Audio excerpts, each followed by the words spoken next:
വടക്കേ മലബാറിലെ പൗരാണികമായ ബാര തുളിച്ചേരി തറവാട്ടിലെ പുനഃപ്രതിഷ്ഠ ബ്രഹ്മകലശ മഹോത്സവത്തിന് ഭക്തിസാന്ദ്രമായ അന്തരീക്ഷത്തിൽ സമാപനമായി. സമാപന ദിവസം കുറത്തിയമ്മ, വിഷ്ണുമൂർത്തി, പടിഞ്ഞാറ്റ ചാമുണ്ടി, ഗുളികൻ എന്നീ തെയ്യങ്ങൾ അരങ്ങിലെത്തി ഭക്തർക്ക് അനുഗ്രഹം ചൊരിഞ്ഞു. വലുതായിരിക്കുന്നതായ സാഗരം അല്ലെ, മനുഷ്യന്റെ വലുതായിരിക്കുന്ന സാഗരം മനസ്സ് അല്ലെ, ആ മനസ്സിനകത്ത് ഞങ്ങളെത്തിരിക്കുന്നതായ ശക്തി വൈഭവത്തെ മനതറയെ ആരാധിച്ചാൽ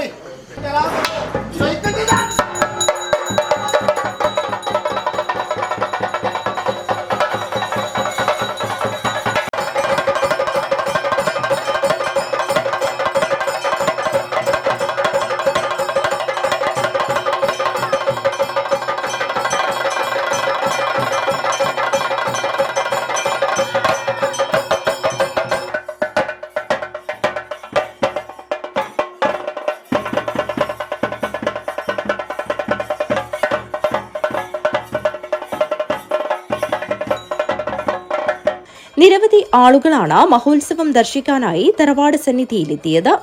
സമാപന ദിവസം തറവാട്ട് കുടുംബാംഗങ്ങളെ ആദരിക്കൽ ചടങ്ങും നടന്നു. Uduma panchayat president P. ലക്ഷ്മി ആദരിക്കൽ ചടങ്ങ് ഉദ്ഘാടനം ചെയ്തു. News bureau, Kanhangad.